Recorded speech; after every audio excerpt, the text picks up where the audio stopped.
Today, we're going to be wallowing around in the emotional center some more. Oh, is Cassandra here? No, Cassandra's not here yet? No, not yet, no. Ah. So we're going to use orange orosoma. This is for the belly. This is for the emotional energy. And it's about going safely into feeling and coming out again, still integrated in yourself. So it's delicious. It smells like cinnamon and flowers. And I'm just going to, first I'm letting the light come down from the sky through the color. And then I'm broadcasting it.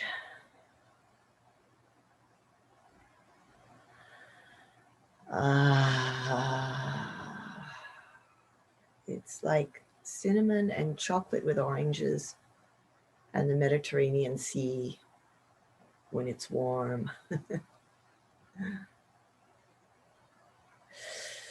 Okay, and I'm going to smell it. Okay, very good. So,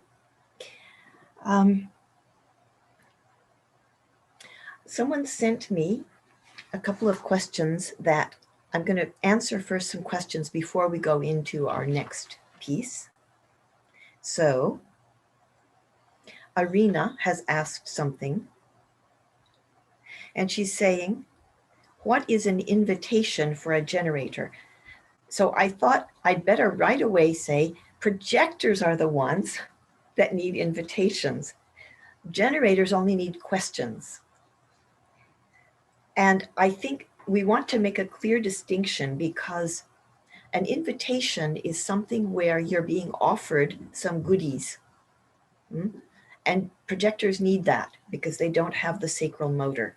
They have to be offered energy of some kind. The generator just needs a question because there's all this energy and it's waiting for the direction. And it will know the direction according to how its true response is to some kind of an open-ended proposition from somewhere. It's responding all the time anyway. It's responding, do I feel like doing the dishes right now? You know, the dishes are calling, sitting there dirty. And is it right now the moment? You know, this is a response as well. But with human beings, which is what we have the most trouble with, we just need a clear question. And Irina is also asking that people don't ask clear questions. You know, people hint, like she's talking about an ex who would say, you come along if you want, you know, I'm going, you come if you want. So yes, it's true. We all don't communicate clearly. People really don't know how to communicate clearly. And a lot of the trouble in the world is because of that. So we have to just remind each other of what we need. I need clear questions, or I need invitations, so that we get a little bit more in the habit of doing that correctly. And there was one more question. She's saying, what is the role of intention for a generator if generators are there only to respond?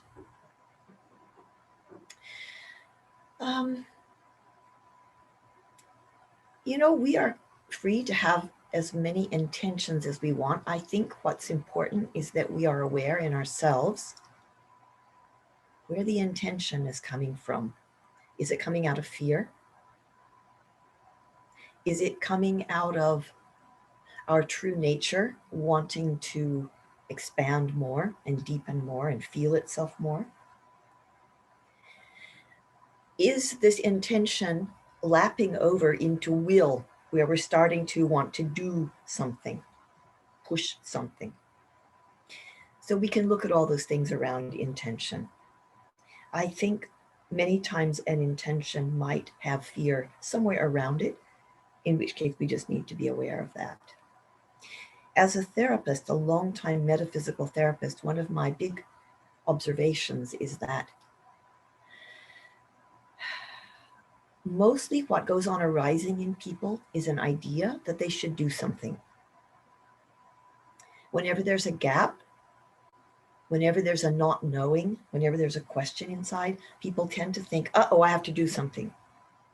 And this is an unconscious reaction that we are all kind of conditioned to do. And if we can be aware when that idea comes up, oh my God, I'd better do something, we can free ourselves from a lot of anxiety. Because the doing needs to be in response to something so that we are not just initiating from our mind and forcing with our will. That's when we get into trouble, is when we are not in a connection with the timing of the rest of our environment and the rest of the world. Okay, I hope that's a little bit clearer, Arena. Is that clearer? Okay. Thank you for answering. I missed it is a little bit more clear, and I might have missed the part on generator being together with a generator or a manifesting generator.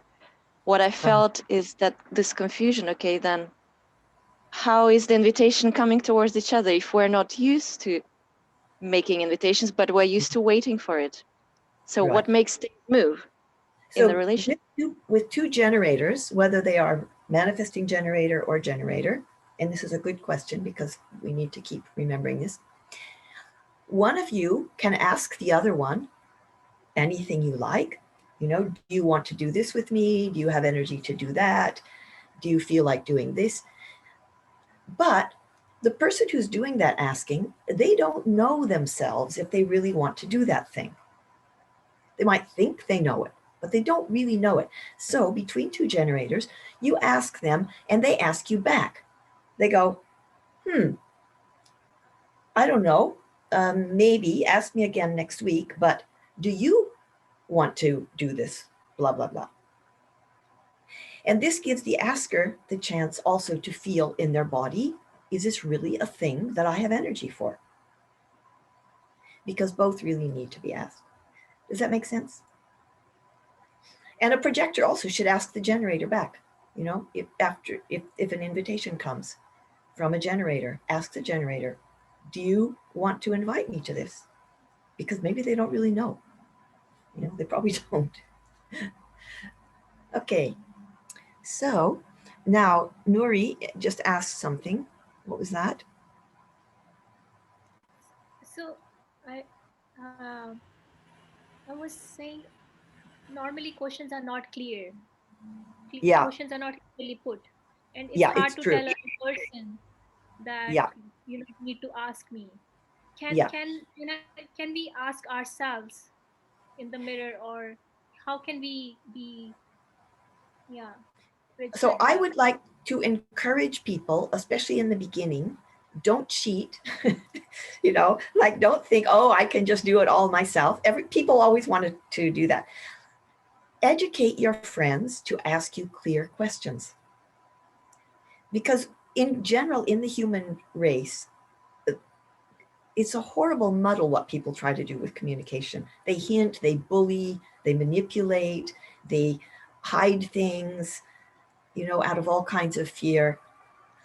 And if we can have the courage and the clarity to ask a clear question, a lot of things will get easier. So just let boyfriends know, let girlfriends know, ask clear questions. Okay, it won't do them any harm. Yeah. It's hard Okay, with work yeah. people. What? It's hard with work people. With work people. Oh, yeah, yeah, of course. Yeah, I understand. I understand. Yeah. I mean, you know, in situations where, especially in the beginning, it's good. Choose your situations where you have a chance of success, you know, so that you can get encouraged by your results. And, you know, it's good for your meditation to make a little frame around it, you know, that with these people, this is clear. We're going to ask each other clear questions. And this gives a certain clarity of awareness. Okay.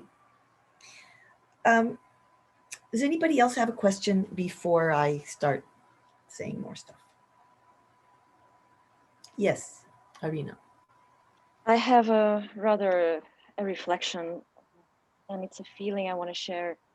So I have a 1-3 profile, and you mentioned how it's, of course, it's a lot about making mistakes and learning from it. And at the same time, especially in the last days when I'm feeling more, I just entered my menstrual cycle and feeling more sensitive, and I find it hard to actually find peace with certain things that happened.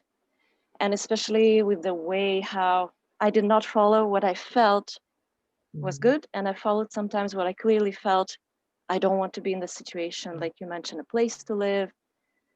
It was horrible, and then a relationship fell apart, and I felt like there was also a certain connection there. And in addition to that, so finding the peace with that, with those mistakes and learning process, and also feeling that this is more in connection with the open centers, that I was getting so dissolved. I have an open emotional center and an open ego center, and I completely was taking over my partner's feelings, the sense of self, etc. And I did not feel seen at all. And actually, I know that he probably deeply wished to see me and my passion, but I didn't feel like I could actually express that there was space for that I didn't actually show myself fully. And that leaves me with some sort of sorrow. And because now it's already over, this relationship, at least for now, it's over.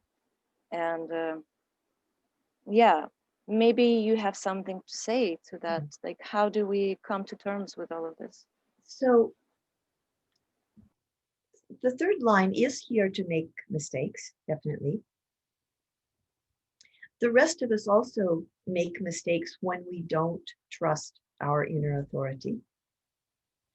And whenever that happens, when we don't trust our inner authority, because that's the kind of mistake you were mentioning, when you don't trust and you do something against yourself, the consequences of those can be very serious. And it doesn't help to pretend that it's not serious. A mistake means something gets hurt, something feels bad, something breaks. We have to feel that. We have to give it all the space of the horribleness that comes out of it. And only through acknowledging what a mistake it is it going to go deep enough that maybe we learn don't to do it again. Because any mistake we make from those shoulds or should nots comes from the head, and the consequences can go on for the rest of our lives.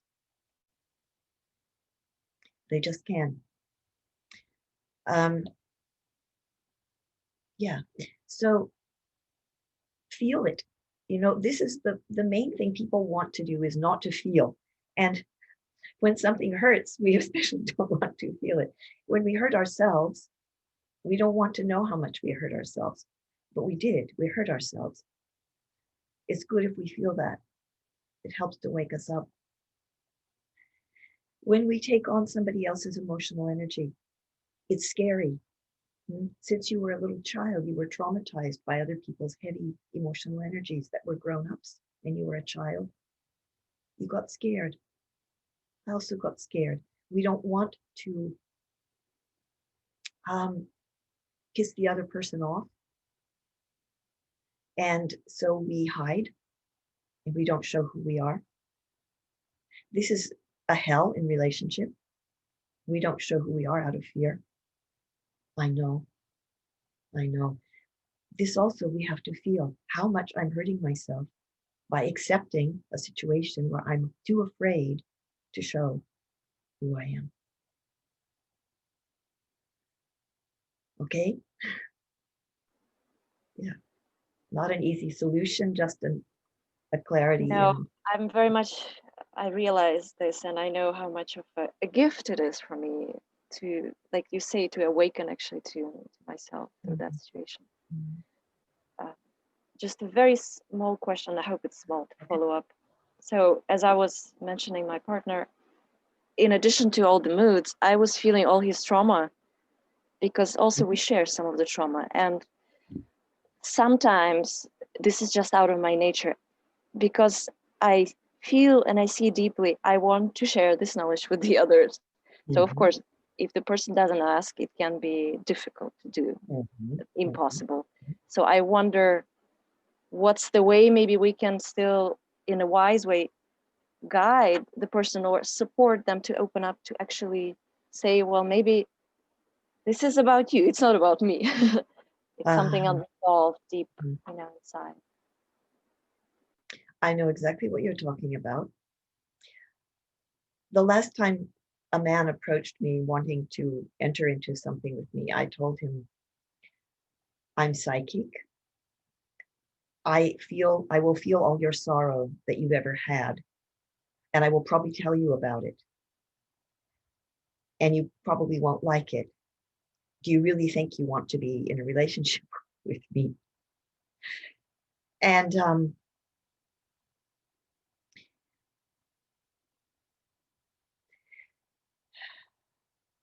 he said, oh, I had a very miserable childhood, but there's nothing left of it. I'm fine now.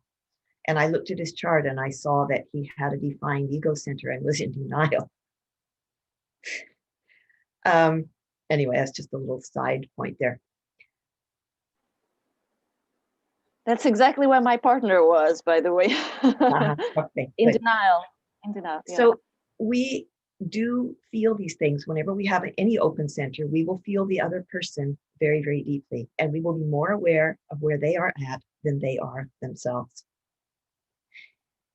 We don't want to feel deeply.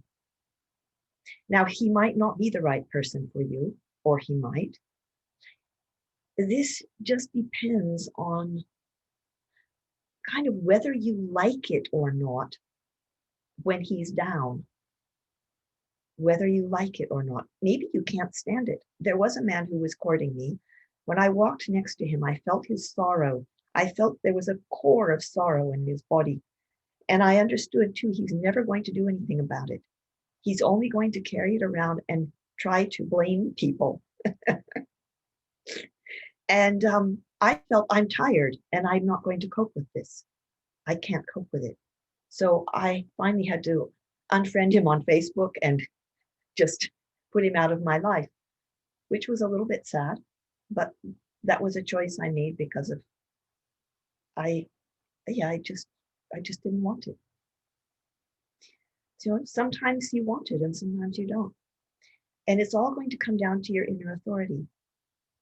Getting to ask you a clear question. See what your body does. Do you want to be around this or not?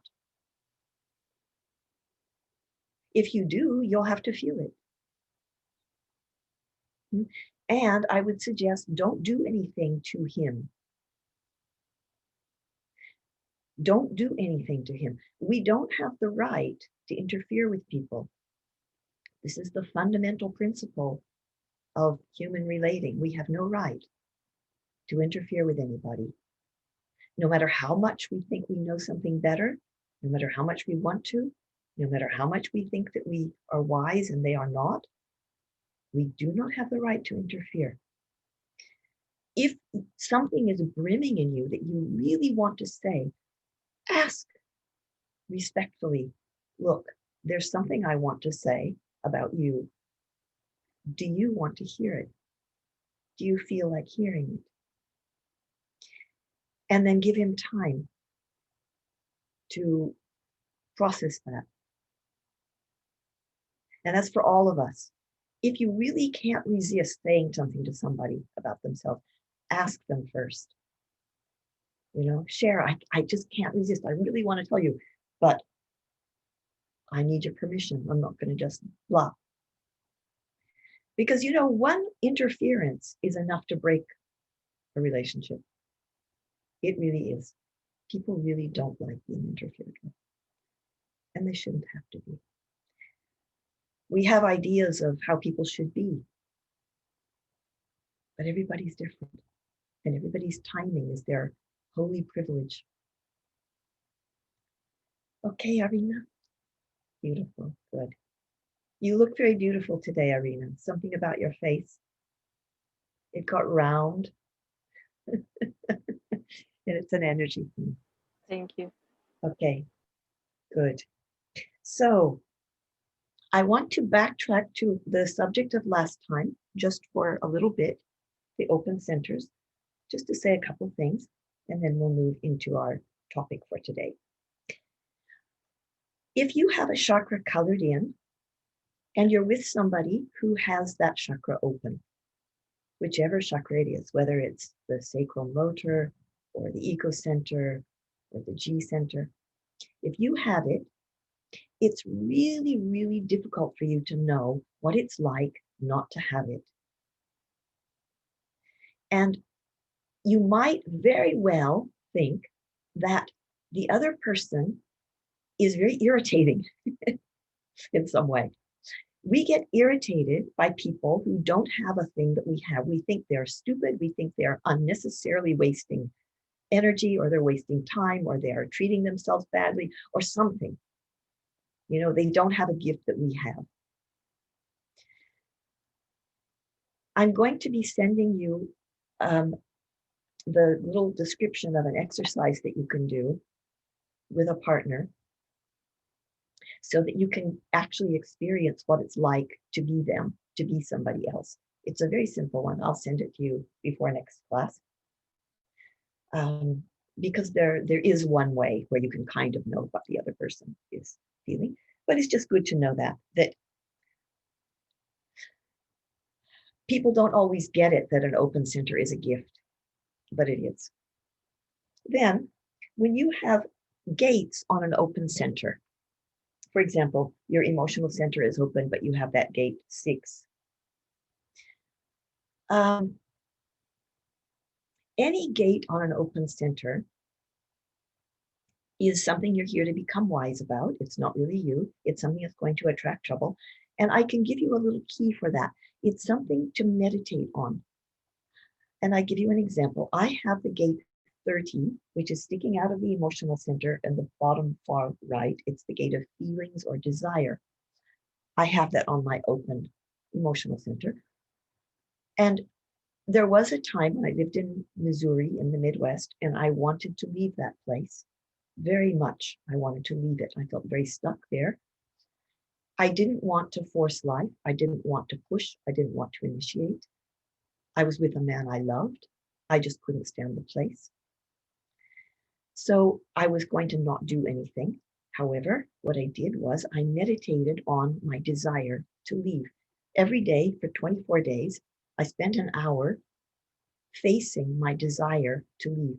Some days I sat and observed the sensations in my body of that hunger to bolt out of that place. Just the sensations in my body. Some days I danced it wildly. Some days I went for a walk outside and shouted it to the sky. But one way or another, I stayed with it every day for an hour for 24 days. And on the 24th day, I was doing my self-healing meditation where I lie down and I put my hands on my body and I go down deep, asking myself certain questions. I was very deep down in that. Again, facing this question of my desire. And I saw that I had a spiritual idea. The spiritual ideas are the most dangerous ones because they're imaginary. I had a spiritual idea that I should be happy anywhere, that if I was really a spiritually advanced person, I would be happy in the American Midwest, and that I would be so evolved that I could just look at the flowers and the trees and see them like on LSD, where you see the molecules swirling around and you're totally lost in the wonder of the moment. That was my spiritual idea. When I saw that idea from my space of great stillness and meditation in a non-interfering way, the idea shook and then it cascaded, and it took many other spiritual ideas with it. I was watching them like a mudslide going out of my body. And when I got up from the meditation, the world was completely different. And I found myself speaking out loud and saying, I've already left. I've already left. And I looked around at the place and it had become 2-dimensional. It was made of paper. I opened my emails and there was an invitation from a client to move to England and become his teacher and his psychic. So I learned that when you face an open center gate, which you're having trouble with, and you explore it in meditation, in observation, the rest of the universe listens. Also, it gets it, and something might happen. So this is a different way to approach a problem than wrestling with it in a forcing doing way. You can do it inside, you go in and you face the troubling gate. Okay. Now,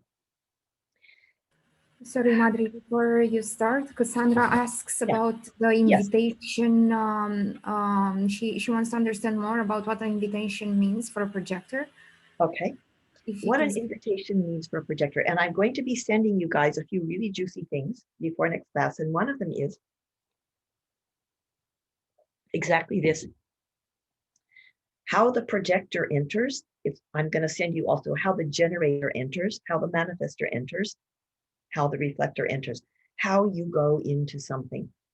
So for the projector, an invitation, first of all, the person who gives the invitation, that they recognize you, that they see you. And that means they see your gifts that you really have, not that they're projecting on you gifts that they wish that you had. Then the next point of the invitation is that it should offer you something. That person recognizes you, they want you to participate in something, and they're giving you energy to do that. Might be money, it might be a place to stay, it might be food, it might be something. Because you need to be offered fuel, and you want high class fuel. So not just any invitation, but high class, something that is refined and powerful and clean, something good, not something old and grubby and dirty and used up. Does that make sense? Then it will come down to your inner authority, whether it's the right invitation or not. And the invitation only is right to the extent it recognizes you. So if you have, for example, 3 channels and the invitation is only for one of the channels, that's where the fuel is being offered. The fuel will not extend to the other 2 channels, and you will not be recognized for those other 2. You'll just get it for what you're being recognized for. And it might be enough for that situation.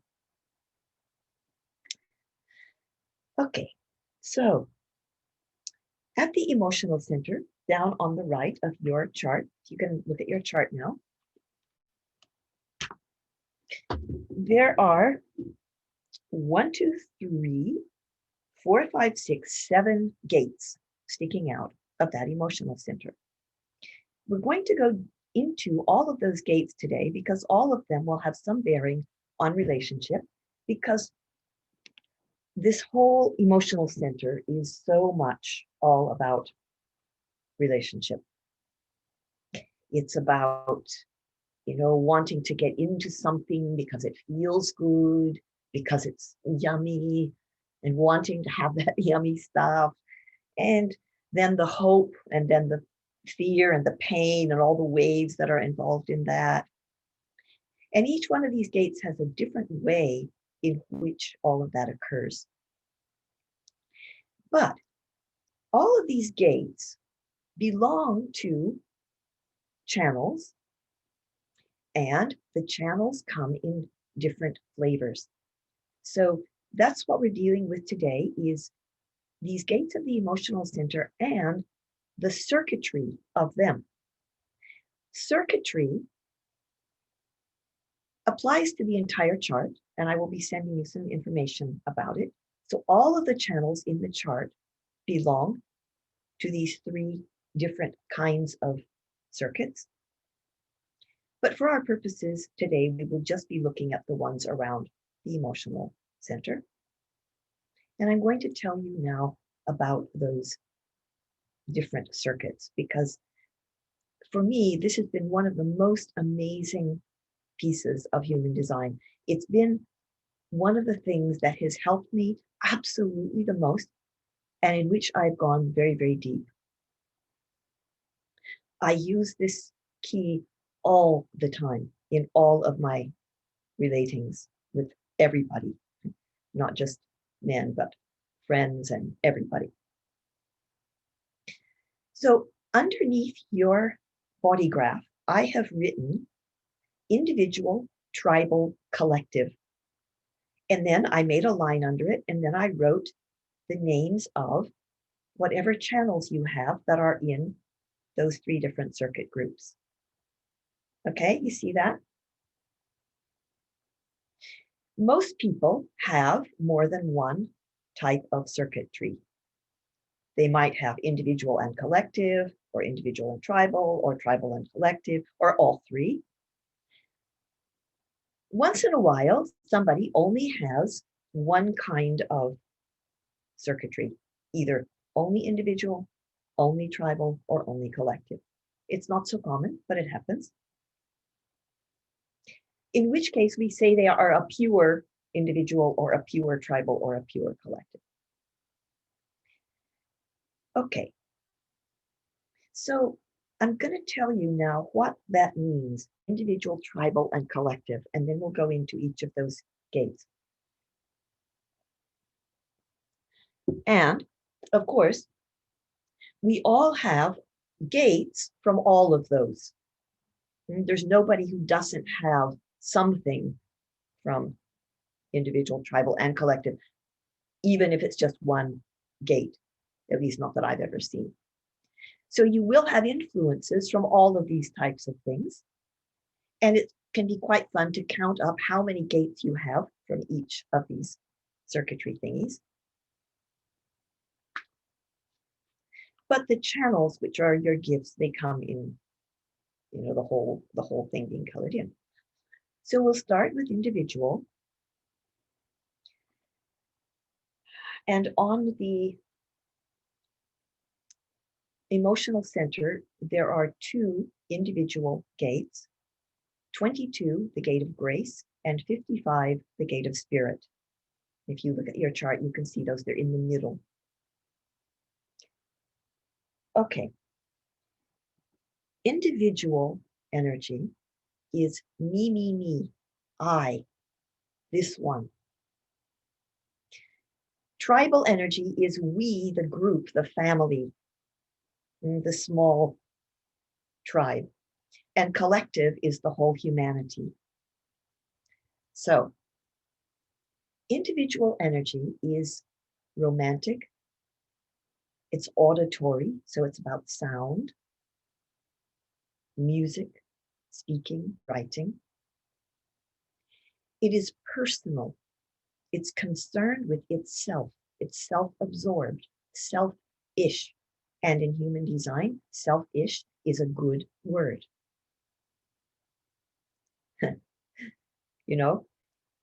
If you have a lot of individual in your chart, you have been accused of being selfish sometime or other, and you've probably felt ashamed. And then you thought you should be a very generous person, and you tried to be nice to people for a little while, and you felt ashamed of yourself. We want to take that shame away. There is a great purpose to individual energy.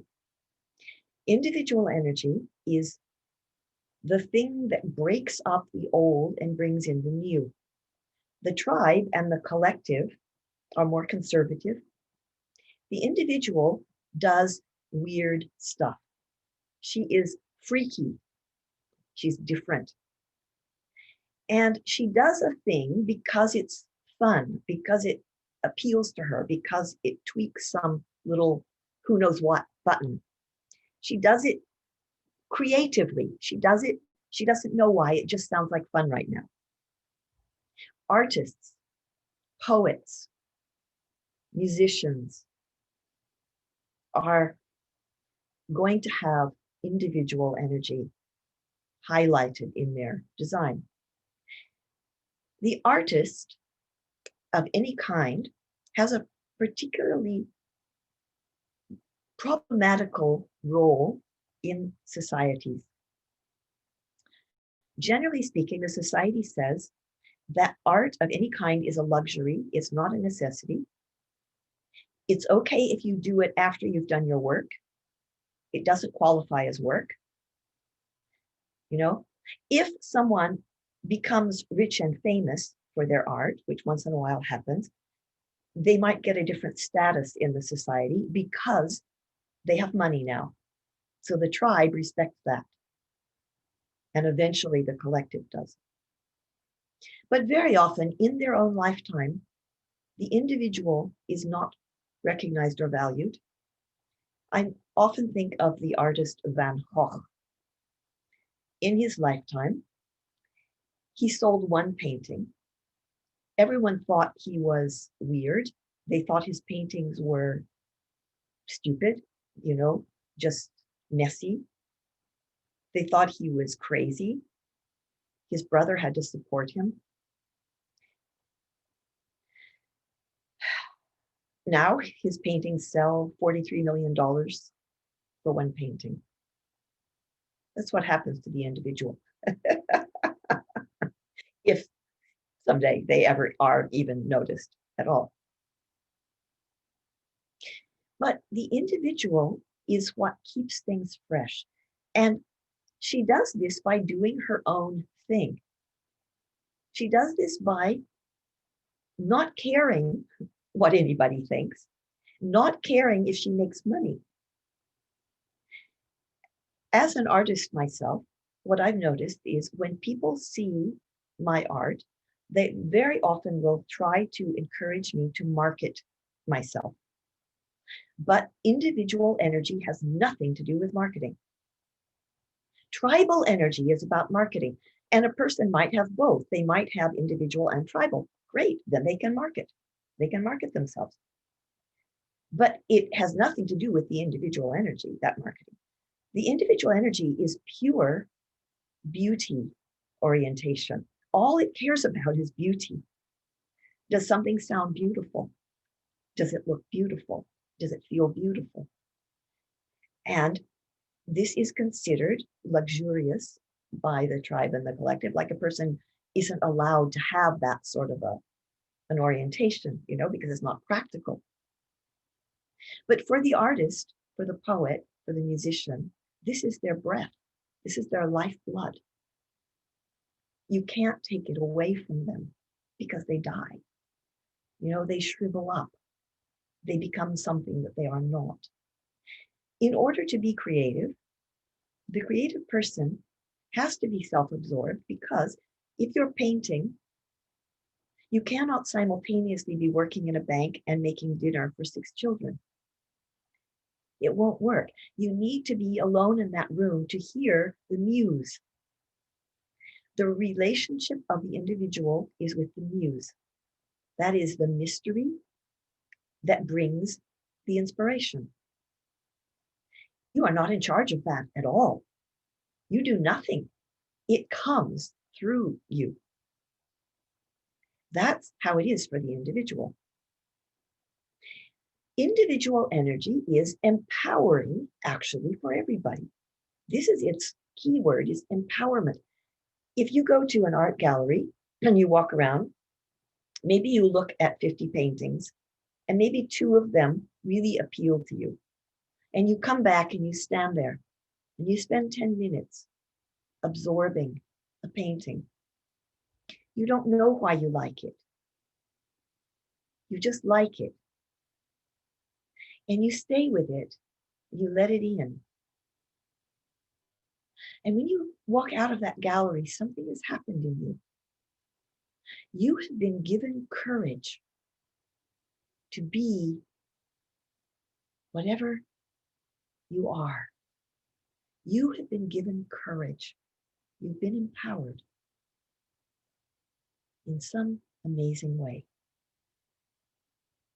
That's what creativity does. It empowers everybody. It also brings in the new. And generally speaking, whatever comes newly, people laugh at it. They might even kill you for it. They might punish you if you do something new. I can remember, I grew up in the 50s. In the 50s, you would not have been caught dead wearing a garment with the label on the outside. Nobody would ever have done that. Or with writing on the front of it. But sometime or other, some weird person got the idea, why don't we write something on the t-shirt? And another person went to the tram stop one morning with all their clothes on inside out and the labels sticking out. Probably a teenager, you know. And people would have laughed. Ha ha ha, you must have a hangover. What are you doing? All the labels are showing. Ha ha. But 10 years later, you have to pay extra to buy clothes with the labels on the outside. You know? That's how it works. So I want to encourage everybody who has individual wiring, and most people have some of it because it is the most common. Every chakra in the body graph has individual channels connected to it. It's the only circuitry that goes everywhere because existence needs it for us. Evolution needs it. But the tribe and the collective shun the individual. They punish it, they shun it. So if you have a lot of individual energy, and we have in this class, we have two people who are pure individuals, Umi and Yasmin. Both of you are pure individuals. To heal that loneliness of being shunned for being who you are, there's really only one thing you can do, and that is to completely affirm your creativity and go for it. Be your creative self. Play, in other words, play and play and play. And you don't have to ask why. And it doesn't matter if anybody sees it, if they like it, if they buy it, it doesn't matter. Of course, you would like it if they do, maybe, but between you and the muse, it doesn't matter.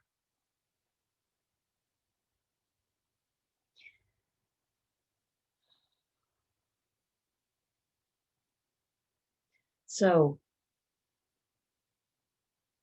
that's the individual circuitry. One more thing about it. Creativity comes from a certain kind of soil that's called melancholy. In Chinese, the word melancholy is shown with two characters, autumn heart.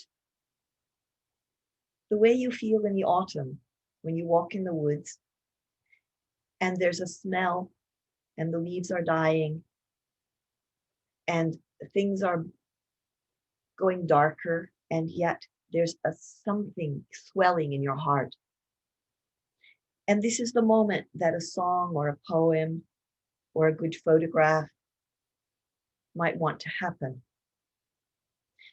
I was very puzzled when I was a teenager, when I realized that places that I would never want to live, like a cruddy little town in the desert with trailers, caravans, people living in these cruddy caravans, in a little town with tumbleweeds blowing across it in the wind, melancholy as all hell. Places like that made me want to write. All I have to do is see a place like that. I want to write. And I'm filled with this autumn heart feeling. Melancholy and sadness are fertility for the individual. Don't avoid them. Don't judge them. Let them happen. They are a treasure. This is where the jewels come out of. Okay.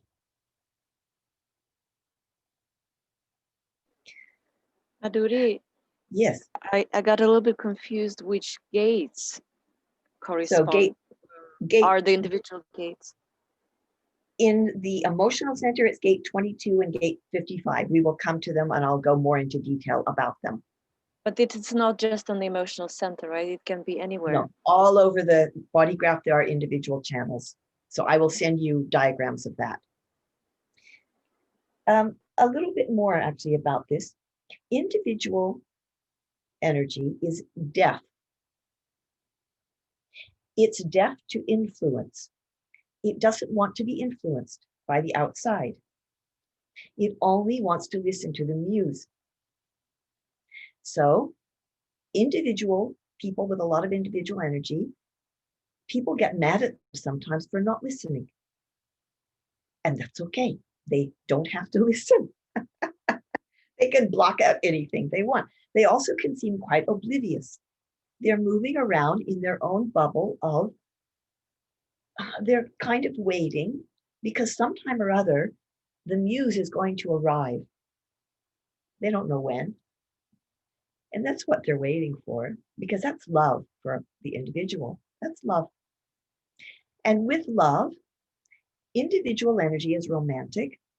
And for romance, the far away is actually more exciting than the close by.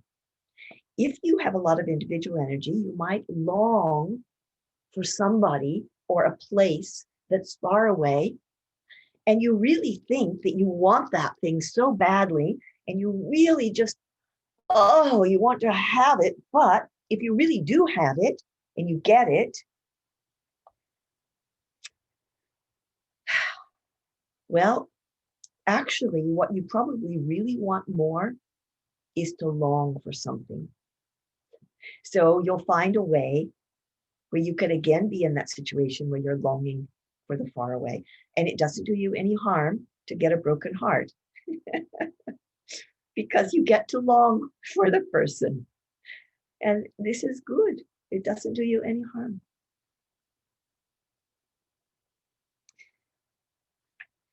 If you have a lot of individual wiring, you need to like the voice of the lover. If you don't like their voice, forget it. They're the wrong person. And also their music. If they play heavy metal and you like jazz or country western, it's not the right person for you.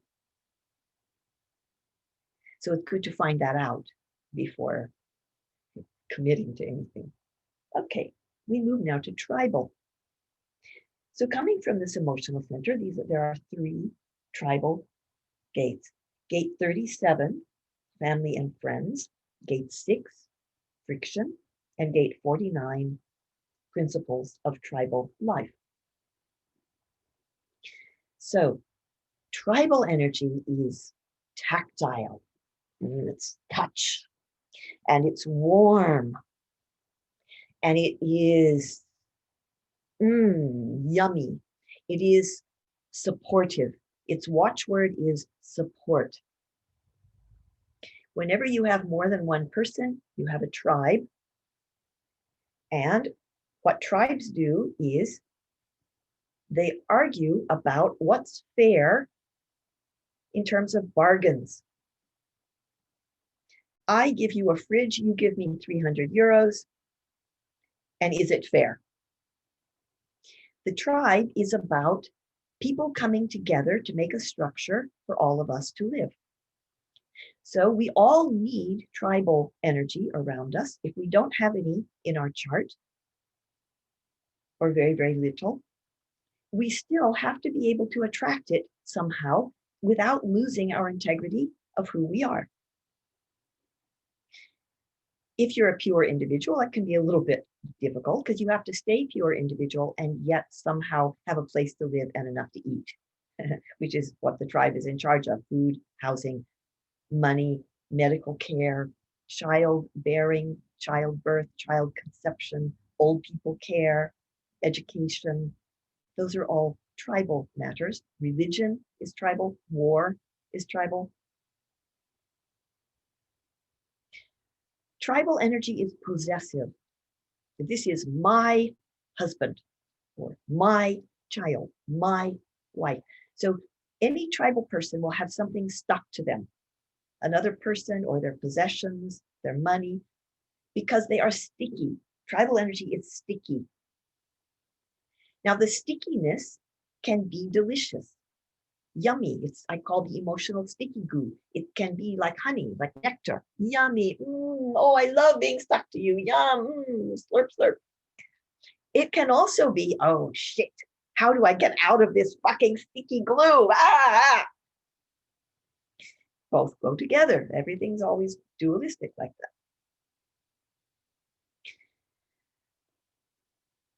When you come together with another person who has tribal energy and you don't have it, probably you're going to feel, first of all, incredibly relieved. Oh my God, somebody's going to take care of me. Somebody's going to give me a warm place to be and something to eat, and they're going to put their arm around me and shelter me and make me feel safe. And you really like this, you really want this. Okay, fair enough. The tribal energy is offering that. It wants to do that. It's what it's made of. However, it always has a price. The tribe lives through negotiation, price, bargain. In a marriage, I take out the garbage, you put the kids to bed, I make the money, you do the housework, whatever it is, and lots of argument, because argument's always needed in bargaining.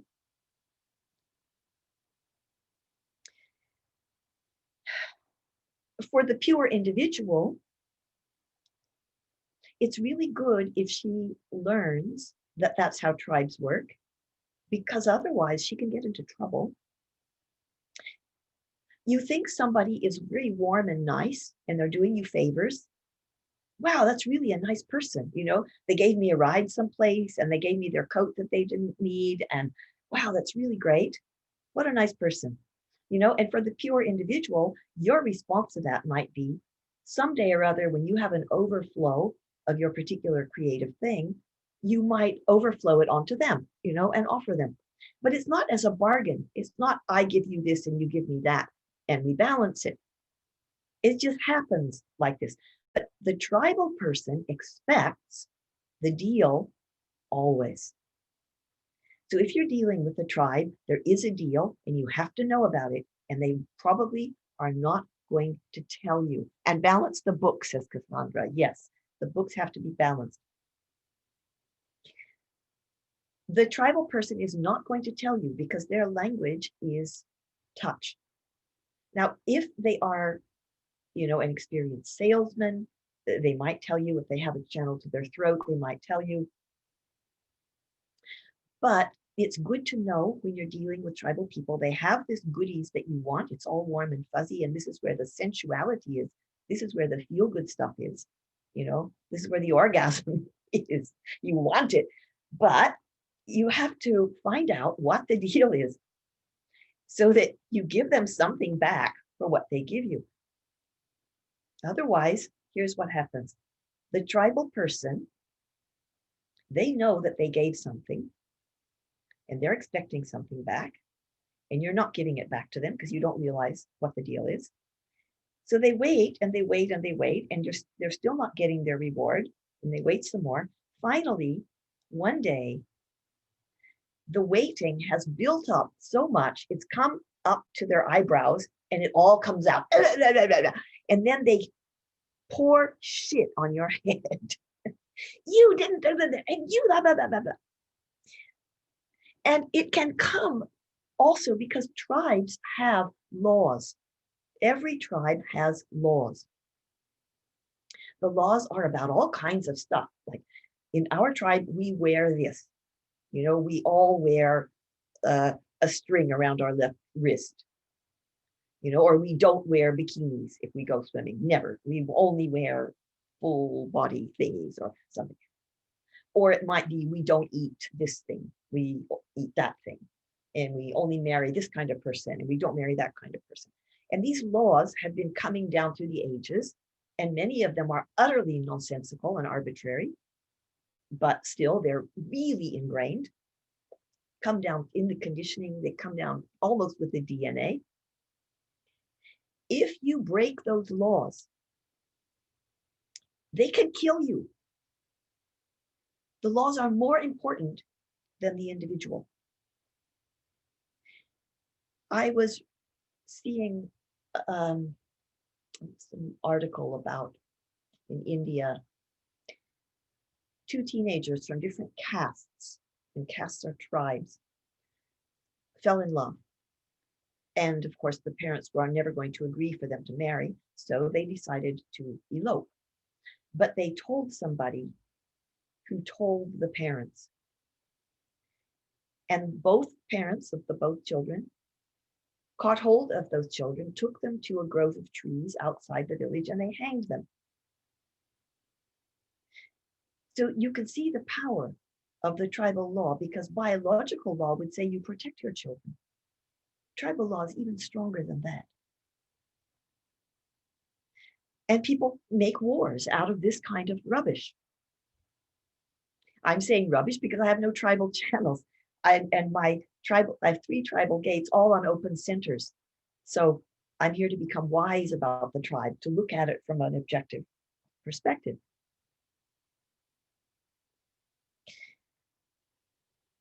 And these tribal laws maybe also do a lot of good, like we take care of our old people, might be a tribal law. Here in England, if you're old, they might give you a flat to live in. It's very, very nice. This is also a tribal thing, and I'm very grateful for it, I have to say.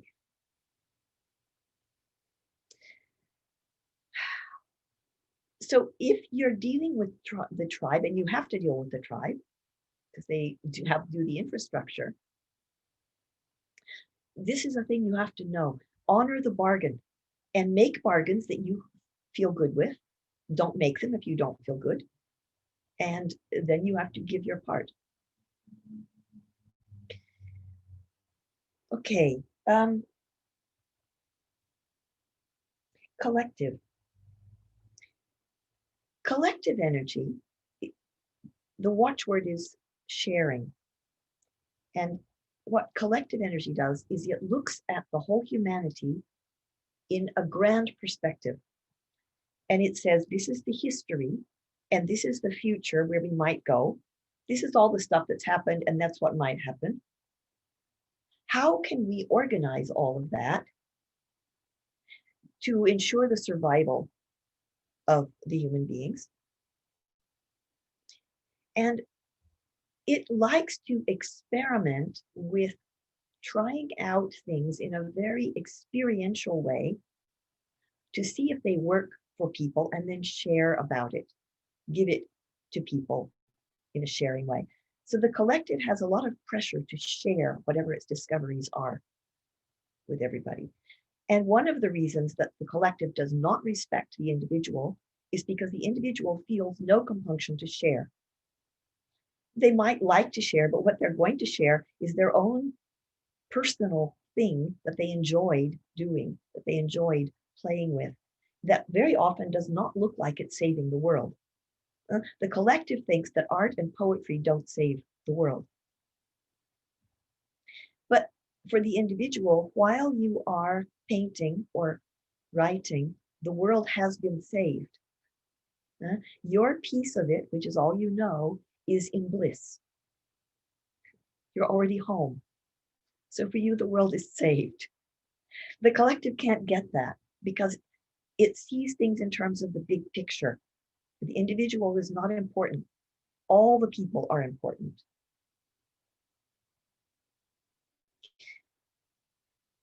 In relationship, here's my observation. And I've really, really been watching this. As a pure individual, which I am, my last relationship was with a man who had a tribal, he had collective, and he had individual. He had one unconscious individual channel. If you are a pure individual, or you have, actually, if you have individual stuff at all, you are encouraged to find a partner who has at least one individual channel. Otherwise, a very important part of you is going to be misunderstood, ignored, and even judged. So you want to find some individual resonance in your partner. If you are a pure freak like me, you don't necessarily want just a pure freak. because who needs two pure freaks together? You know, they'll both just piddle off in their own directions writing poetry, and they might even not need to say hi to each other. Because the pure individual needs a house and some food. So it's good if she finds somebody with some tribal stuff. And if she's with somebody who also has a collective channel brings a really nice feeling of possibility, a possibility of contacting something vast. It's very nice for the individual energy to feel that sense of something grand. However, here I can really say, from my experience, if you're a pure individual and you get connected with a man or a woman, depends which you are, who's pure collective, uh, uh, uh, uh, not going to work. Here's why. In the beginning, that collective person, what's the language of the collective? Visual vision is the language of the collective. So the pure collective person, they might see that this individual person is something extraordinary, you know, that they're being themselves, that they are in some way juicy and interesting. But soon they will start to judge the individual as being selfish, self-absorbed, self-regarding, petty, small, oblivious, all kinds of things. And the individual will not be honored, not be respected. And this will be very, very painful because this will already have happened in her life and she won't need more of that. Another thing about that particular combination that I've noticed, it's happened so many times. I go for a walk with a man who's interested in me and he's collective. He starts to tell me how fucked up the world is. Oh my God, the world is such a mess. It's worse than it's ever been. All the politicians are shit. They're just horrible and they're grinding everything into the ground. And look at that thing over there that's all messed up that used to be great and now it's terrible and it's just getting worse and worse like this. And oh, I'm so disgusted and pissed off because what I want on the walk is to look at this beautiful tree. Wow, isn't that tree gorgeous? Look at how big the branches are. Let's get closer and smell the bark and see the way the striations of the bark and then sit back and sort of feel the wind in our hair and on our face. And, then maybe I want to start singing a little poem. And for the collective person, it's like, well, that's not going to save the world. What are you doing that shit for? So there's a really big disconnect in that particular situation. Someone asks, what if someone has both collective and individual energies? Yes, this happens a lot. That's great. Fine. Now, we all have contradictions in us. And when we're not living from the mind, we embrace the contradictions and we live all of that. And my guess is you'll find yourself sometimes in one and sometimes in the other. And just notice which one it is, be aware, love them both. All of it has a purpose. All of it's beautiful. I have a dear friend who is both individual and collective, and I'm individual. We have a sort of platonic love affair. And I enjoy the feeling when I'm with him of this big space that he brings.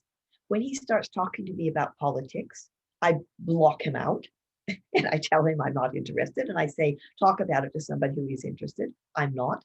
And I enjoy the stuff we talk about that appeals to my individual nature. And it works because he's very sweet.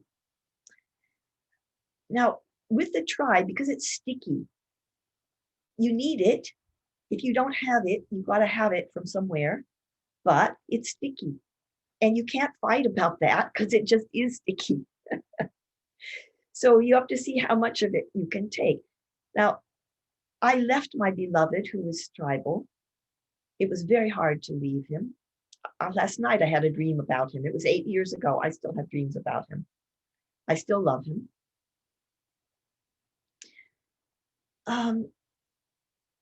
But his tribe was not my tribe. He was my tribe, but all the rest of his tribe was not. And the sticky, well, I had to pull myself away from it. It was very hard. Plop, plop, plop. I had to get away from it. And since then, I have not had tribal support except through, well, through work. Through work I have. And the struggles that come with the tribe came where the arguments had to occur about who gives what. And in those arguments of the tribe, my individual nature is not being recognized. It's not having space. Because what the individual needs is actually a sponsor, a patron, somebody who says, okay, I support you and you just play. And the tribe goes, oh, we can't do that. That's shit, you know, like who do they think they are? They're just playing, you know? So for a pure individual, you need a lot of courage to stand in being yourself and in the fact of what the universe wants from you rather than what the society demands. My own experience is the more I cleave unto myself, the more I allow myself to be what I am, which is a poet and an artist, and not expect it to be useful or valuable or mean anything or have anything to do with anybody else, ever, things somehow happen and work, and I survive. I can't tell you how exactly, but somehow it's working. Okay. So we'll go now to these different Madhuri, gates. there was Yeah. sorry, there was a question about the Okay. gates and the collective. What was of the the question again? What are the What are the gates? Okay. Collective. The collective gates are 36 crisis and 30 desire feelings. And now we're going to go through them. So we'll start with the individual gates. The gate of openness or grace is gate 22. The channel that it's on, the individual channel, is called openness. And what the whole channel is about is a social openness or not. So if you are in the mood when you have that channel, you are either open to a social situation or you are not right then. And you have to honor that. And the gate of grace is the emotional spirit of the individual is transmitted to others as a mood. It can be a deeply social gate, but if they're in a bad mood, they should stay on their own indoors. When the emotional wave is high, they are graceful and social. But when the wave is low, their behavior can be disgraceful or antisocial. If they don't have the gate 12 up there, the other one in the throat, it's an emotional wave with no way of expressing itself verbally. They know what they feel, but they can't express it. They have the power to empower others through the depth of their emotion. When their mood is right, they have an almost magnetic natural charm, especially over strangers. They only hear what they feel like hearing. So such a person in a social situation, when she's in the mood, she is mutating other people just with her presence. She's bringing in the new, she's bringing transformation just with her presence. And people who have that gate tend to be having some kind of a quality of grace. Okay, the next and the most important key note for them is only socialize when you feel like it. And by the way, collective channels are all social.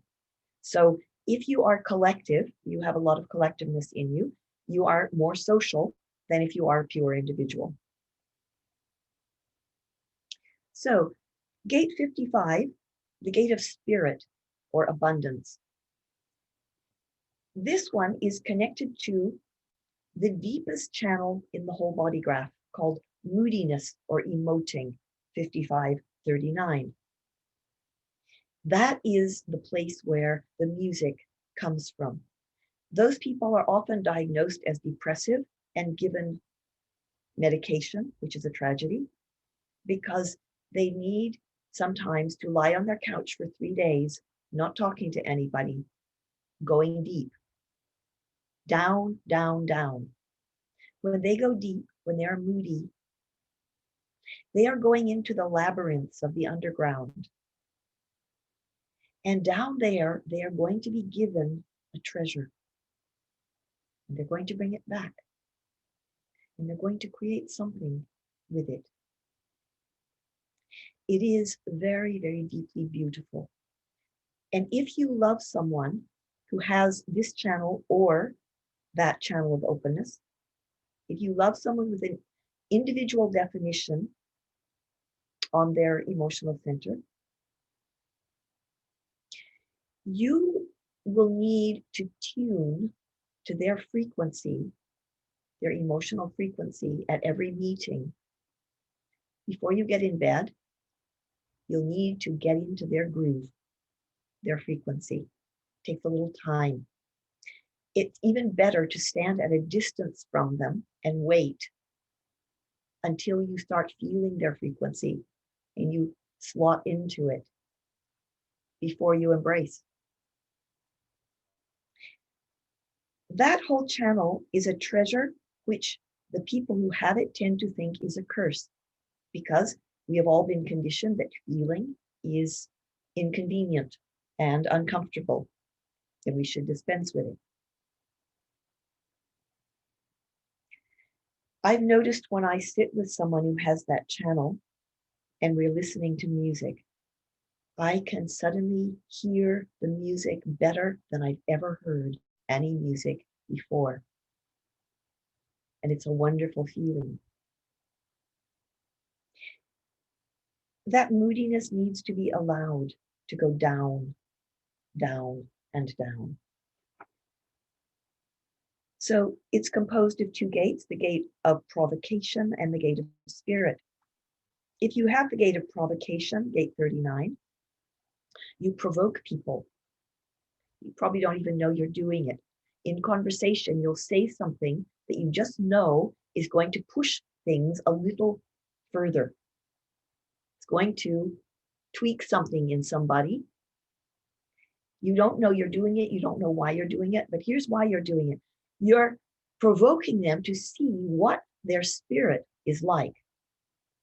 And if they get their buttons pushed, if they get angry at you, they get defensive, they're not the right person for you. You're provoking to find somebody who doesn't get their buttons pushed before that would be the right person. Otherwise, you could enjoy provoking people and seeing what their spirit is like. So the gate of spirit, people who are deeply melancholic, musical, and or romantic, and must honor their moods at all costs. This gate measures emotional highs and lows, and people who have it defined are always looking for that perfect emotional state, whether it be peace, love, or ecstasy. They're waiting to be provoked by the 39 in order to know what they're feeling. If their emotional weight is up, they feel at home with themselves. If it's down, they feel melancholic. Their cup is always either half full or half empty. They need to let go of trying to rationalize or control their moods. They don't need a reason for their emotional chemistry. If they wait out the emotional wave, whether their own or someone else's, they will always have a clearer perception of any situation. It's deeply acoustic, so they're very sensitive to what other people say and the tone in which it's said. This is also the gate of fickleness. So it's easy for this one to blow hot and cold, you know? You really like somebody and then suddenly, nah, you don't like them. You can never be wrong in what you feel, but you have to learn how to not take anything personally. Okay. So those are the two emotional individual gates and channels. And it's a different quality to have emotional wiring that is acoustic rather than tactile. It's just different. It's a little hard to say how it's a frequency rather than a touch. So now we come to the tribal gates.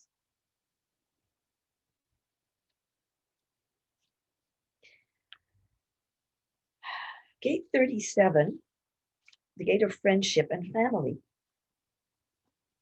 That is connected to the gate of aloneness, gate 40, to create a channel called community, which we have our excellent, estimable, and beautiful Cassandra, who has that one. Community is very warm and fuzzy. It's very generous, very warm, very, hospitable, and wants its reward. Now, this channel is not specifically about money. It's about energy. It's about giving and then being given to. And people who have it often do volunteer work. Here's the thing about that channel, and I've seen it a lot in people. When I see it, I have two feelings. Oh boy, that person might invite me to dinner. I really like that. They might cook. Their house is definitely going to have enough heat in it. There will be cozy things on the beds if they invite me to as a guest. Great. I love it. They might put their arm around me. It's tactile, really nice. However, I have to be really careful because whatever it is they gave me, I have to give them something back. I'm going to have to do that. And it's good also if I know what their rules are, what their laws are, their tribal laws. Otherwise, if I run afoul of those laws, I might be given such a heap of shit on my head that I will think about it afterwards for years. I can think of one example. There was a woman who offered to curate an art exhibit for me. I paint and I have paintings, and what do I do with them? Nothing. There they are. She wanted to curate an art exhibit. Okay, groovy, fantastic. So we're working together. I knew she needed a reward, so I'm giving her sessions as an exchange. One day I'm at her house. We're conferring about the picture frames, and her son comes to visit. He comes in for a few minutes. Now, in my family of origin, I had 5 brothers and 1 sister. And for whatever reason, in my family, people were not very, they didn't have a lot of polite gestures. There were all these big hulking guys, and they just kind of growled and, went into their corners. And they were sort of somehow too embarrassed to look you in the eye and say hello. Nobody ever did things like that. They just grunted and snarled and went off in their own directions. So that's how my tribe was. So when this son of the woman came in, what I did to be polite, to be respectful, was I turned away into the corner to make myself invisible so that she could greet her son and have her exchange with the son without my interfering. That was, in my tribe, that's what you would do. So a couple days later, I get a message on Facebook, this long, full of rage. You didn't say hello to my son. My son is as important to me as your Osho is to you. My family is my religion. You dishonored my religion by not saying hello to my son. He didn't know why. He thought you didn't like him. He was really upset. You upset my son. And like, blah, blah, blah. And I'm like, oh, shit, And I didn't know even how I could get a word in to say what my position was because the noise was so loud. So I probably tried, to say, but, it was like this for me. I was just trying to get out of your way. But more came, blah, blah, blah, blah, blah. So I have we finished out the time of that art exhibit, and I very gratefully after that had never anything more to do with her, because with my wiring, I'm all abdicating. I don't have a piece that knows how to get in somebody's face and give them shit. I don't have it. It's like, yeah. So I creep away. So that's just an example. I broke her tribal laws. She assumed I knew what they were and that I was being egregiously fuck you, and she shot on me. So Cassandra's smiling. I don't know if I lied. Irina, did you say 59 was, no, 659. No, that is the intimacy channel is 659. We'll get to that. Community So channel. which one is the community? 3740. So 37, gate of friendship. I have one friend with community channel who I had a lot to do with, and she never barfed rage on me. And it's because she has a nuance on her gate of friendship of the highest possibility of being an excellent friend.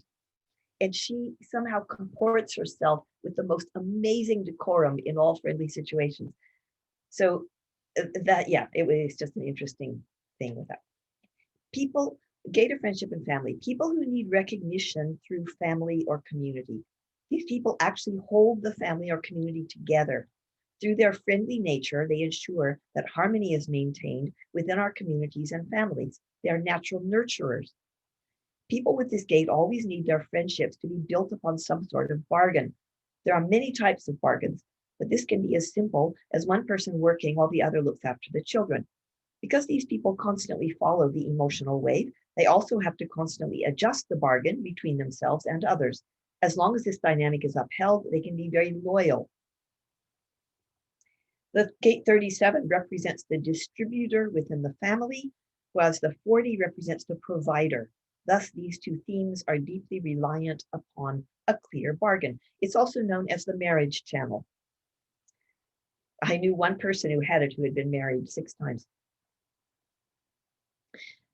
Okay, then the next tribal channel is, tribal gate is 49, the gate of revolution or rejection.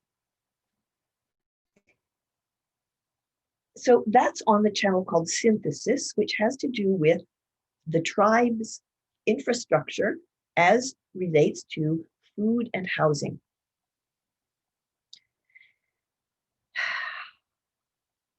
And it includes a gate called wanting and the gate of tribal of principles, which is about excluding or including people into the tribe, keeping the person there or not, rejecting them or accepting them.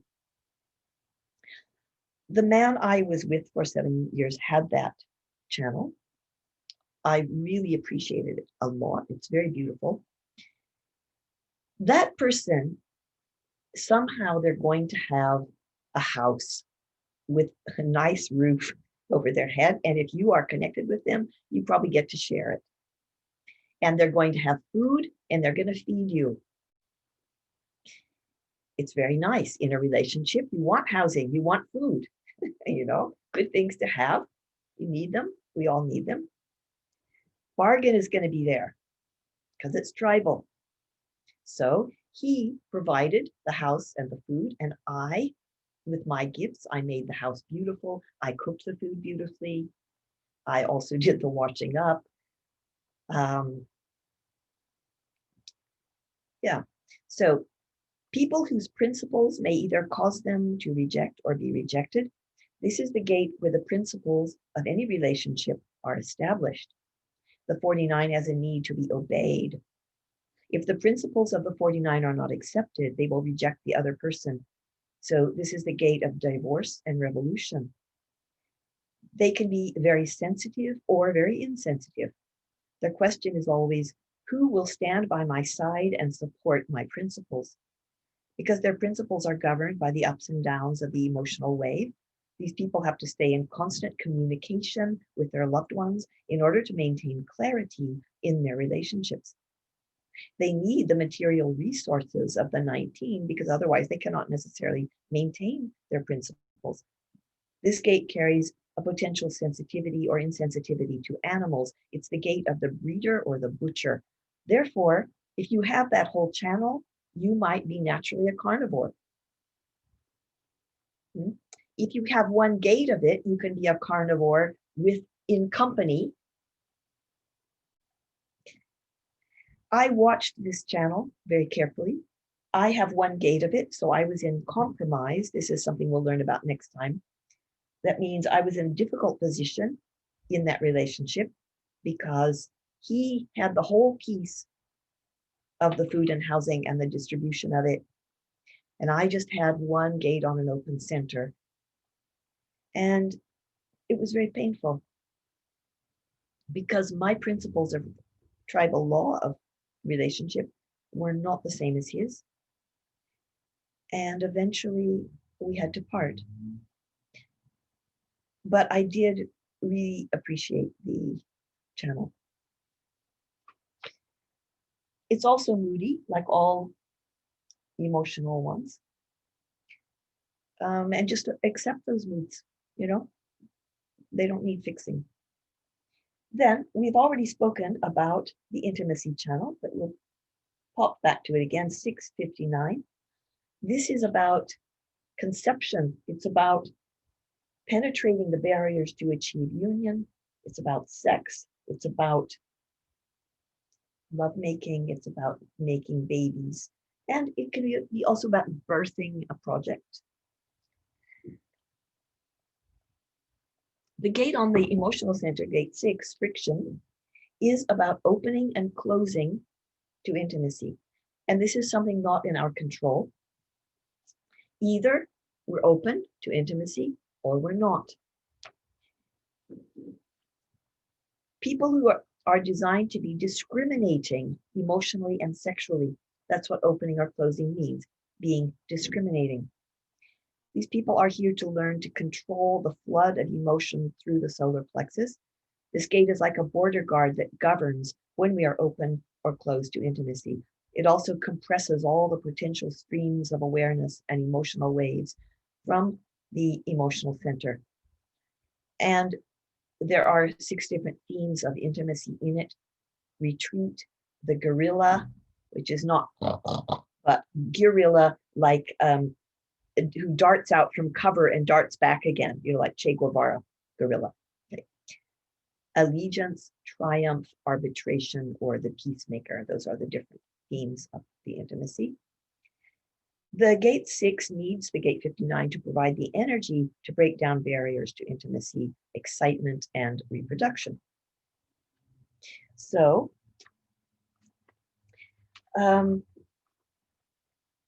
we've spoken about that one. It is very, very juicy. It is very attractive. It is very yummy. It's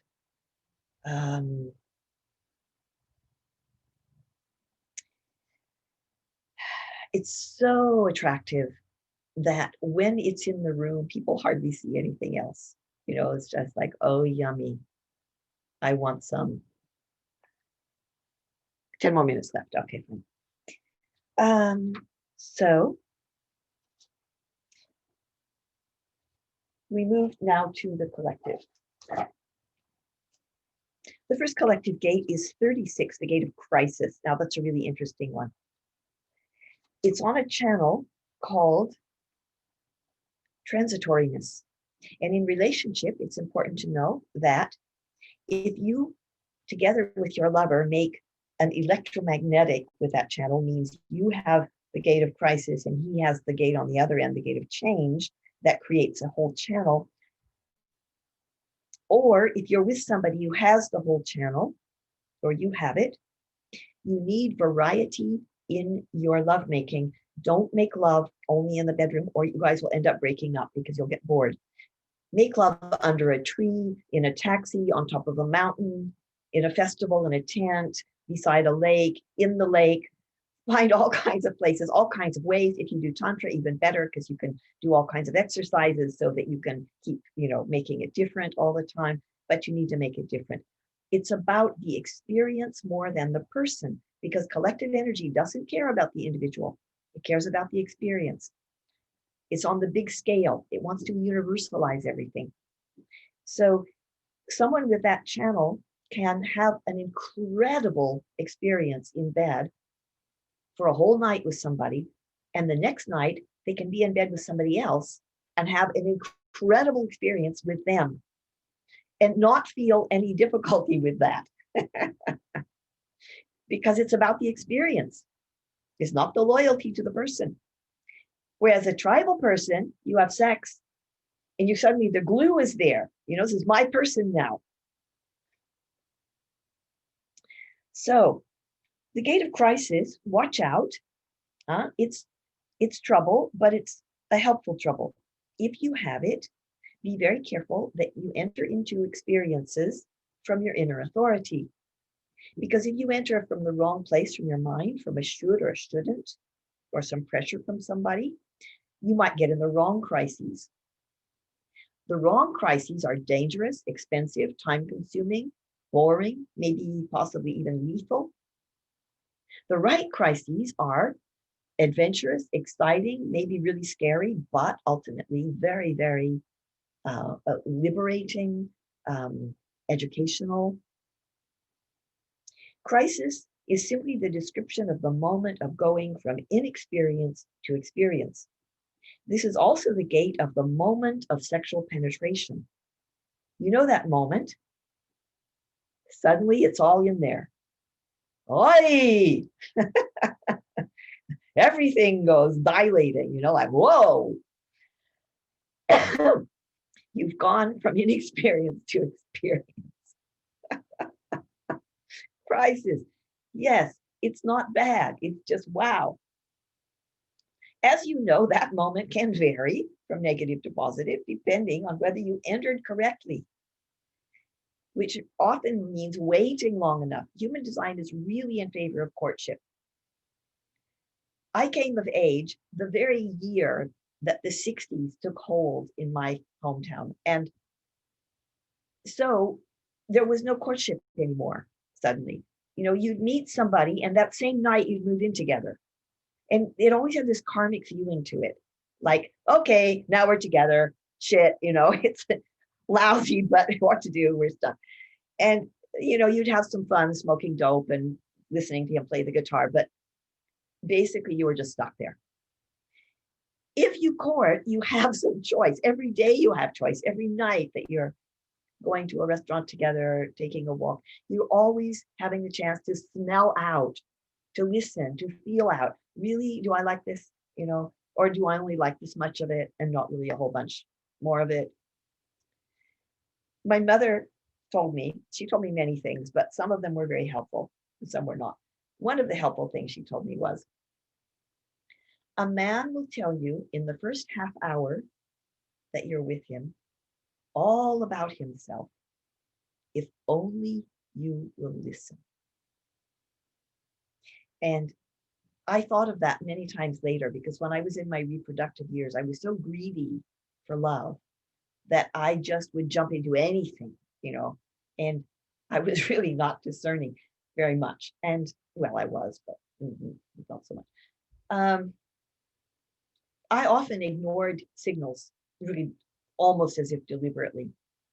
And only later, when I got into the sort of luxury of not caring so much, I started to notice. For example, I was in this relationship, but I got very attracted to another man who went to the same non-Christian church that I went to out of desperation because I needed some kind of tribe in the Midwest. And this man was very attractive, and I knew, I could feel from it, this is chemistry. It's just chemistry, it's not personal. It doesn't necessarily mean anything. Probably just the intimacy channel. That intimacy channel, I tell you, it's every fucking where. You sit on a bench with 3 ladies, one of them is going to have intimacy channel with you, and you're going to feel like their best friend for 10 minutes until the bus comes. It's all over the place. It's cheap. It's not such a big deal. It's not, oh my God, we finally are soulmates. We meet each other after 16 lives. Oh, yes, yes. That's what it feels like, but it's everywhere. So I probably had that with this guy. And, I really wanted to run off with him. And he was inviting me to go to Spain with him. And but I didn't like that his upper arms were too short. I have a gate that knows what's wrong with everything. So his upper arms are too short. Ew. And he would say things nasty about women. Big alarm bells were going off. So in one way, my body is pulling me to him. And another way, I'm going, ugh, eh. So that's what I get. This is what my body's telling me. Eh. Then you stay with that. You don't do anything. You wait and you watch. Is it finally going to be more or You don't just jump because something goes, Okay. The gift is being able to venture into uncharted territory with that crisis gate. Now, in a practical way, my observation is people who have that gate get into trouble. Shit happens. They have the car. It's often the car, it breaks down. It runs out of gas. Somebody pinches it. Or the train is late, or they don't get the last train, and then they have to sleep on the bench in the train station, and the cops come. Stuff like this goes on. So if you don't have that gate and you get in a relationship with somebody with it, expect trouble, and it will rub off on you. And either you like them enough or you don't. And if they are honoring their inner authority, which they're probably not, you might have some fun. There might be some good adventures. If they're not honoring their inner authority, you might have some very boring and expensive and unpleasant adventures. But you'll have adventures. Then the last one is the gate 30, feelings or desire. That is a channel on the channel of, it's called recognition. I don't know quite why. But what it's about is dreaming great dreams often of utopian possibilities for everybody, fantasizing about nice things. Anybody who has that whole channel is here to fantasize, and don't let anybody tell them that they should have, no mind and that fantasy is not correct spiritually, because they have to fantasize. And not all the fantasies and desires should come true or can come true. Only the ones that the timing brings and the inner authority brings. But that gate of desire or feeling, when it's on an open center, it can be very volatile. It can really be very heated up with incredible amounts of desire. Tell me about it. Or lots of really overflowing wild feelings, even though you have not emotional authority, you really go over the top with feelings, especially when other people are around, because then they are coloring that center in for you. The gate of the fates. The work of the 30th gate is to say to anyone full of desire, that's very nice, you have this desire, but you can't go the way you want to go. See, you have desire, but it's not necessarily going to come true. Probably it won't. Sometimes it will, if it's right, if the rest of the universe agrees. I wanted to leave the Midwest. Eventually it was right, I left the Midwest. But in the meantime, I might have wanted a million other things that I didn't get, This is how we get diversity. The 30th gate is responsible for a diversity in the human program. It's what creates the diversity of human experience. And that diversity is created by not following the same path over and over again. Desire takes you on new paths. So yes means leaving. Okay. Goodbye, pure individual. We're almost done anyway, so you won't miss anything. Good. Okay.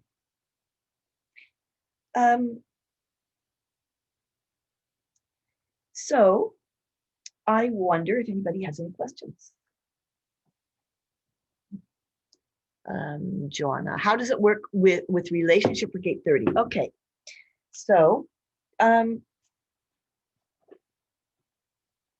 if you have gate 30 colored in, you are really going to, if you have the chakra open, you'll feel the other person's emotions deeply if they are emotionally defined, and you'll probably express them. And you might think it's you. You will cry and cry and cry, and it's really their tears that they can't show. Or you cry and cry and cry, and it's your mother that's still hanging around in you.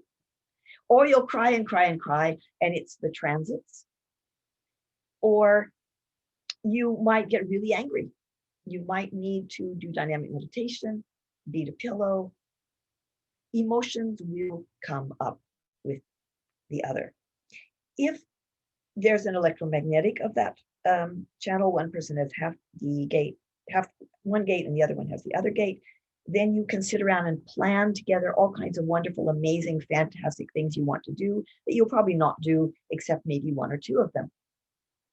But it's good to plan and dream and allow it and completely say yes to it. And desire, well, desire is something to meditate on. You know, I mean, the Buddhists made a big deal about how you shouldn't desire, but we do. How does it work in relationships if you only have gate 55? Okay. I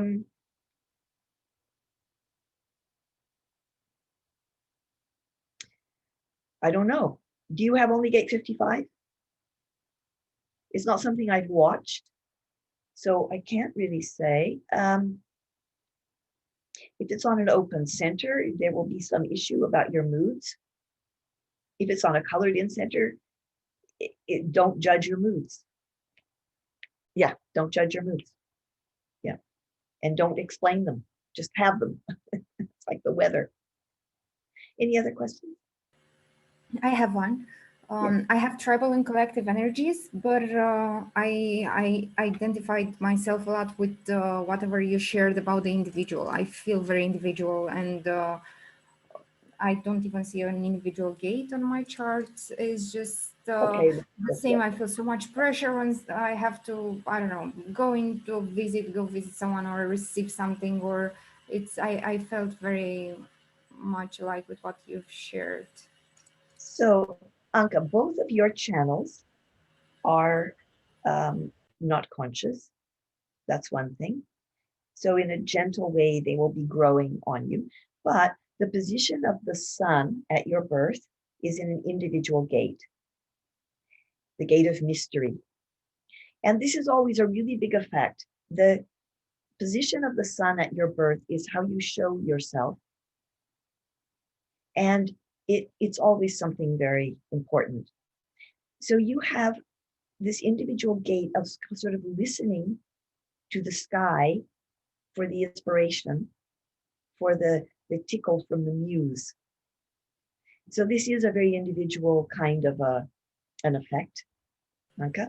And you could go through and count how many individual gates you have.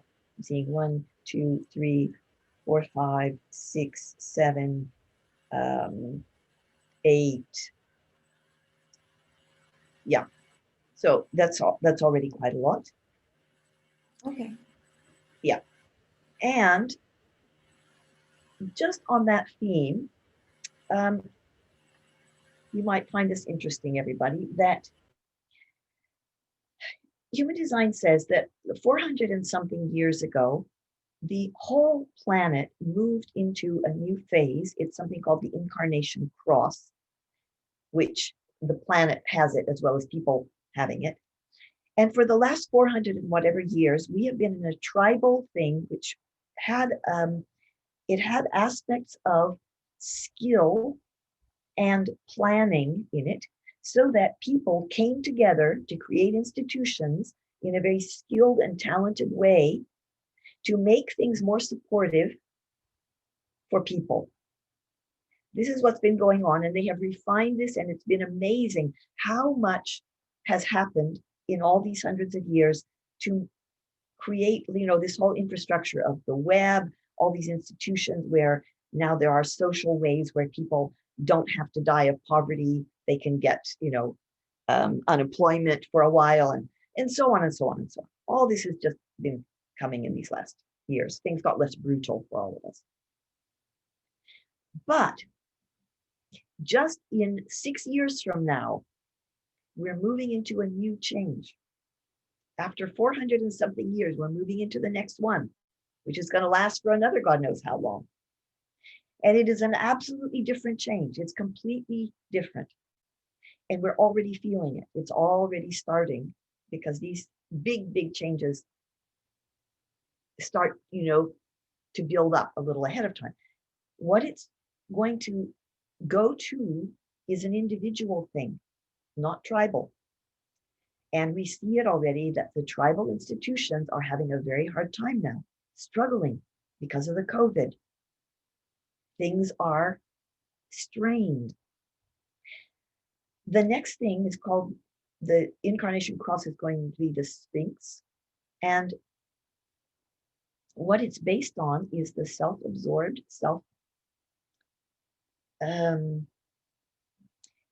creative. It has a lot to do with a channel called charisma, which is a very individual channel which survives through being individualistic, survives through being creative, survives through responding in the moment with the body in a kind of self-regarding way. So this would look more like people living, off in little enclaves by themselves and making their own farm and playing their music. And we don't know exactly what it's going to look like, but it's more like that. And it would honor creativity and individuality more than it has been honored over the last 400 and whatever years when it's actually been shunned. And it won't be as supportive. So thought I'd just throw that in. Any other questions? Otherwise, we're... There is a question from Cassandra, who says that she has all tribal gates on the emotional. What does that mean? Tribal, let's see, Cassandra. Like I have all 3 tribal gates on all 3 out of 3. So I have all of them and I don't have any others. So I was just wondering. From the emotional, okay. But altogether throughout your body graph, you have 2 tribal and 2 collective and no individual. So you can count up how many individual gates you have just to see what the influence is. But basically, you have a balance of tribal and collective, and in your emotional center, in your sexuality, your sensuality, your relationship stuff is very, very, very, very juicy. And you're a generator, so I am in awe of generator women. When I do readings for people, I also tune in with their energy. And generator women are the absolute fountain of all that is abundant and overflowing and juicy and fountainy, loving, yummy, wet.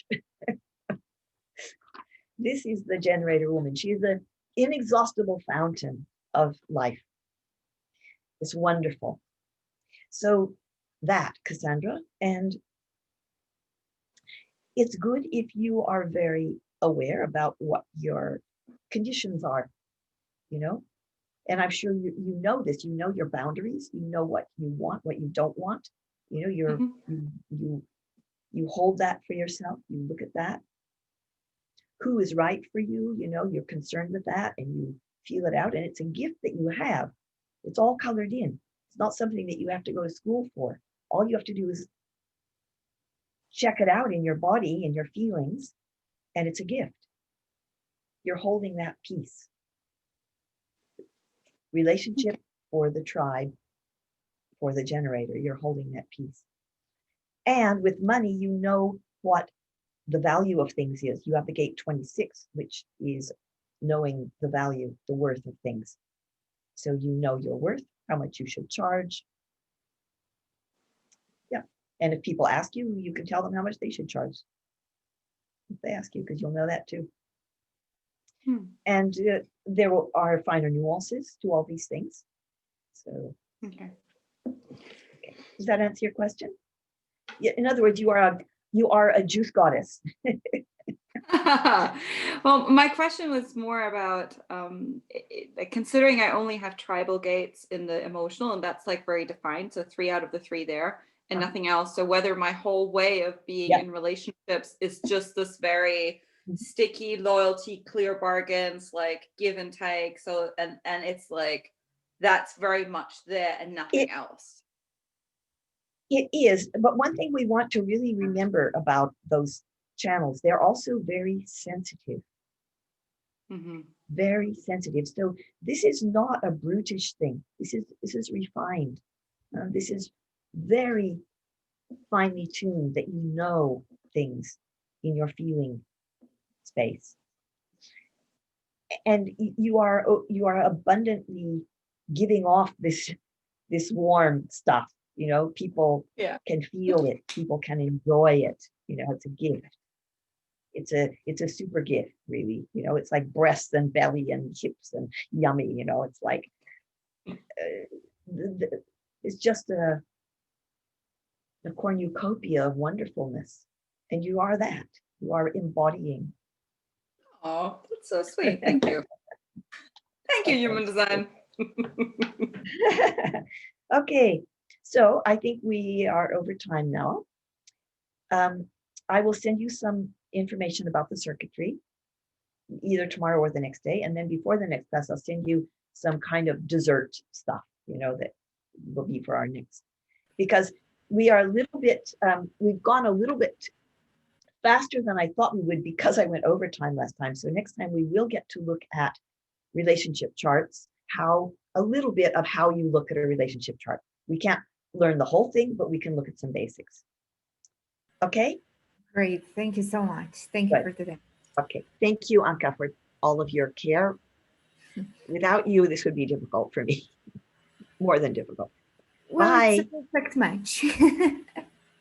Thank you so I much. have just one little thing. I think I Yeah. have three of them. I have individual, tribal, and collective, if I am correct. We can go back to that next time if it's already we're running out of time. But I just wanted to clarify how does it work if I have 3 of those?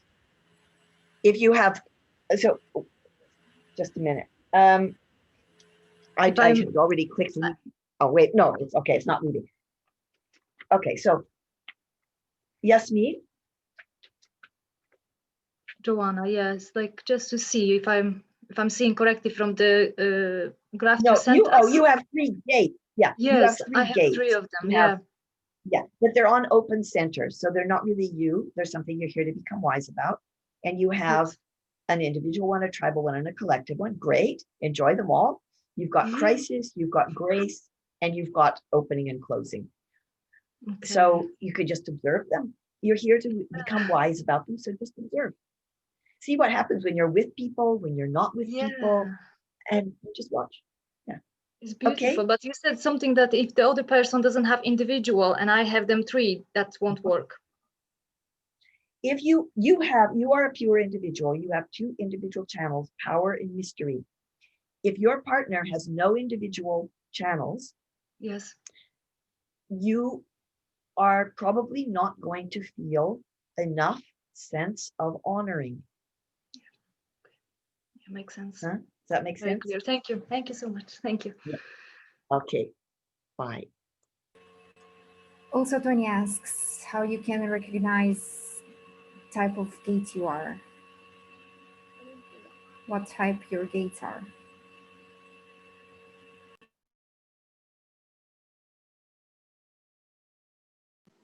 I think she'll send us this information around where she says which each gate is in the chart. So that will come around with the stuff. So then you know. You only know if it says, you can't tell otherwise.